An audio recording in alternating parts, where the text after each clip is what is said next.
and have somebody who either is their peer or somebody older who can say, yeah, man, that's something that I went through also. I'm struggling with this too. This is something I'm confused about. And then being able to talk it through.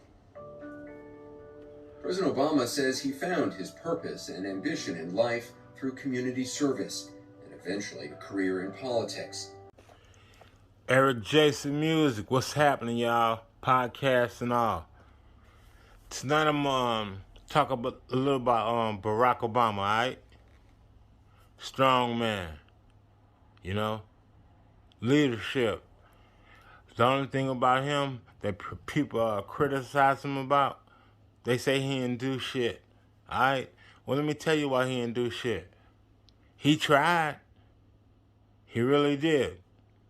Mitch McConnell, Kevin McCarthy, the same way they doing Joe Biden, same thing they did to him. That's why there was no fucking judges, Supreme Court judges, and the other 100 judges. They stopped them from doing that. These people, they got to be stopped. Some kind of coalition got to be built. Because you know what? If they're not going to play by the fucking rules, hey, you know what I'm saying? Fuck them. Great big smile, full of energy, full of life, full of joy. I was fortunate to have my father and mother together. One thing Bam helped me out with was being able to speak. Be a man. Bam. I wasn't able to talk to my Let's father get it. because he was strictly business. He was old school. He old school all the way. I didn't understand that. I just wanted to talk to him, let him know, like, I need to talk to you. I seen so much that my dad didn't even know I saw. I think I was like 7 when a grown man shot at me. You know what I'm saying? It's so much that you see daily. So much that you see daily, nonstop, that you as a man not supposed to feel. So with my daughter and my future children, I'm going to have a lot of children. That's how you impact people's life. It don't matter the color of their skin. To some people it do. You know what I'm saying? They've been fucking over black people forever. It's time for a change. Period. Motherfuckers die every day. Alright? They using racism against us every day. This shit gotta stop. Everybody talking about marching and marching and marching and marching. But 9 times out of 10 or 10 times out of 10, it's because somebody dead. I'd rather that person be alive than be marching. Fuck them. Give them a taste of their own medicine. Period. Thank you, President Barack Obama. Word up. 100. Eric Jason. It was, oh, don't worry, this isn't going anywhere. We're just letting Trump and others vent. And then suddenly you now have large portions of an elected Congress going along with the falsehood that there were problems with the election. And the leadership of the GOP, briefly for one night when they still had the sort of sense of fear in them, going against the president. And then poof, suddenly everybody was back in line. Now, the reason for that is because the base believed it. And the base believed it because this had been told to them not just by the president, but by the media that they watch. And nobody stood up and said, stop. This is enough. This is not true. I won't say nobody. Let me correct it.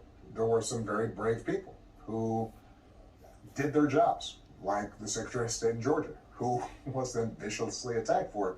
And all those congressmen started looking around and they said, you know what, I'll lose my job. I'll get voted out of office. Another way of saying this is I didn't expect that there would be so few people who would say, well, I don't mind losing my office because this is too important. America's too important. Some things are more important than our democracy is too important. We didn't see that. Now, I'm still the hope and change guy, and so my hope is that the tides will turn, but that does require each of us to understand that this experiment in democracy is not self-executing. It doesn't happen just automatically. It happens because each successive generation says these values, these truths we hold self-evident. This is important. We're going to invest in it and sacrifice for it, and we'll stand up for it, even when it's not politically convenient. One of the things you write, we need to explain to each other who we are and where we are going. I mean, as somebody who dedicated myself to storytelling, that really resonates with me, but I wonder, are we as a country still willing to listen to each other's stories? Well, I think that this is the biggest challenge we have, is that we don't have the kinds of shared stories that we used to. There's always been a division along lines of race, right? We have 400 years of whites and blacks not being able to have shared experiences because of slavery and segregation and so forth. But even within, let's say, the white community, right? We're not even allowing ourselves to get into a position where we can see that commonality. I've heard in the past you talk about when you were starting out in politics, you would go down to southern Illinois to very conservative districts. Yeah, they give me a hearing. Right. Yeah. No, and I think that's changed. Part of it is the nationalization of media, the nationalization of politics. The fact is that you used to have a bunch of local newspapers, local TV stations. People weren't having these highly ideological debates, but they were kind of more focused on what's happening day to day. And part of it is also the structure of our economy and our communities. Look, it used to be that a high school, the average high school in America, the average public high school, you would have the banker's kid and the janitor's kid in the same school. And they'd interact, and their parents would be both going to the same football game and would have to know each other. And if it turned out that there was a talented kid of a janitor who also happened to be on the football team, the banker president might say, hey, why don't you come work at the bank here? Because he knew that person. Now we have more economic stratification and segregation. You combine that with racial stratification and the siloing of the media, so you don't have just Walter Cronkite delivering the news, but you have 1,000 different venues. All that has contributed to that sense that we don't have anything in common. And so much of our work is going to have to involve not just policy, but it's also how do we create institutions and occasions in which we can come together and have a conversation. Shout out to Barack and Anderson Cooper. These motherfuckers when the rest of the world want to have Hitler back. Period. Secretaries of state, people who are just counting ballots, and we're going to put it in the hands of partisan legislatures who may or may not decide that a state's electoral votes should go to one person or another. And when that's all done against the backdrop of large numbers of Republicans having been convinced wrongly that there was something fishy about the last election, we've got a problem. And this is part of the reason why I think the conversation around voting rights at a national level is important. This is why I think conversations about some of the institutional and structural barriers to our democracy working better, like the elimination of the filibuster or the end to partisan gerrymandering, is important. But this is why it is also important for us to figure out how do we start once again being able to tell a common story about where this country goes. And that is not just the job of politicians, although I think elected officials I have think an it's important Civil role. War. That's where the media is going to have to play an important role. That is where companies have to play an important role. All of us as citizens have to recognize that the path towards an undemocratic America is not going to happen in just one bang. It happens in a series of steps. And when you look at what's happened in places like Hungary and in Poland, that obviously did not have the same traditions, democratic traditions that we did. They weren't as deeply rooted. And yet, as recently as 10 years ago, we're functioning democracies, and now essentially have become democracy doesn't always die in a military coup. Yes. Democracy dies at the ballot box. That's exactly right. And Vladimir Putin gets elected with a majority of Russian voters. But none of us would claim that that's the kind of democracy that we want. You wrote about the importance of getting exposed to other people's truths, and that is how attitudes change. What happens when the only truth that people are willing to expose them to is their own? Yeah. Well, look, this is part of the challenge. It's part of the challenge with social media. I think there's been a lot of conversation about how we are able now to just filter out anything that contradicts our own biases, prejudices, and predispositions.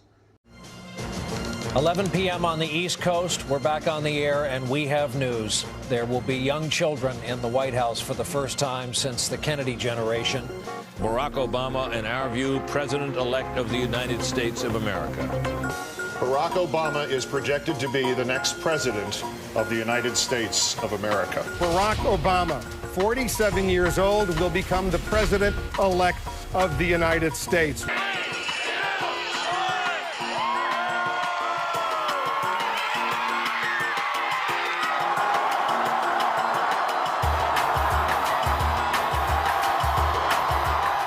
This is a profoundly important passage out of the deep shadows of our racist past that began with that first slave offloaded on a ship. But whenever a kid said, I want to be president, I literally saw black parents say, son or daughter, you may think it needs something else. I have 9 nieces and 4 nephews. And when I talk to them, I can actually say that and mean it. Bingo. That's it.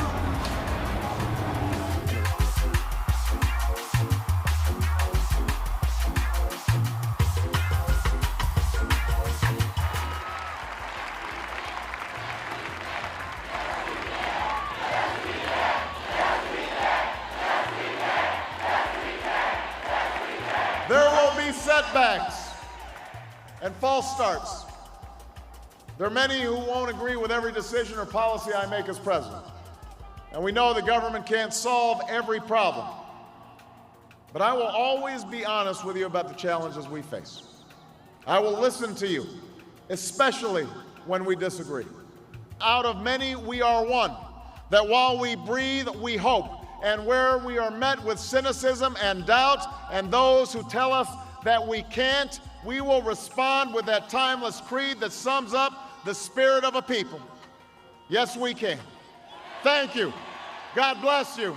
And may God bless the United States of America. It was during President Obama's 8 years in the White House that the American public began learning and saying the names Trayvon Martin, Eric Garner, and Michael Brown. Young black men killed by police, or in Trayvon Martin's case, by a neighborhood watch volunteer when Martin was 17 years old. When Trayvon Martin was first shot, I said that this could have been my son. Another way of saying that is Trayvon Martin could have been me 35 years ago. President Obama was both praised and criticized for that statement, one of several reminders for the first black American president that how and when he discussed race was something he and his advisors had to think carefully about. In his book, he writes that early on in his presidential campaign, his advisors warned him about being boxed in as, quote, the black candidate. Looking back, as president, did you tell the story of race in America enough, do you think? Yeah, well, look, I tried. I think I told a lot of stories. You take a look at the speeches I gave in Selma and the speech I gave during the campaign about Reverend Wright and that whole episode. And, you know, each and every time I tried to describe why it is that we are still not fully reconciled with our history. But the fact is that it is a hard thing to hear. It's hard for the majority in this country of white Americans to recognize that, look, you can be proud of this country and its traditions and its history and our forefathers, and yet it is also true that this terrible stuff happened, and that you know, the vestiges of that linger and continue. And the truth is that when I try to tell that story, oftentimes my political opponents would deliberately not only block out that story, but try to exploit it for their own political gain. I tell the story in the book about the situation where Skip Gates, a Harvard professor who's trying to get into his own house, gets arrested, and I'm asked about it. I don't know, not having been there and not seeing all the facts, what role race played in that, but I think it's fair to say, number one, any of us would be pretty angry. Number two, that the Cambridge police acted stupidly in arresting somebody when there was already proof that they were in their own home. And not only did that cause a firestorm, as you will recall, you were already in the press at that time, but subsequent polling showed that my support among white voters dropped more precipitously after that that should have been a minor trivial incident than anything else during my presidency. That's extraordinary. Well, and it gives a sense of the degree to which these things are still, you know, they're deep in us, and you know, sometimes unconscious. But I also think that there are certain right-wing media venues, for example, that monetize and capitalize on stoking the fear and resentment of a white population that is witnessing a changing America and seeing demographic changes, and do everything they can to give people a sense that their way of life is threatened and that people are trying to take advantage of them. And we're seeing it right now, right? Where you would think, with all the public policy debates that are taking place right now, that, you know, the Republican Party would be engaged in a significant debate about how are we going to deal with the economy, and what are we going to do about climate change, and what are we going to do about, lo and behold, the single most important issue to them apparently right now is critical race theory. Who knew that that was the threat to our republic? But those debates are powerful because they get at what story do we tell about ourselves. Are you prepared to take the oath, Senator? I am. The president, who campaigned on hope and change, sees the continued potential for that change in the next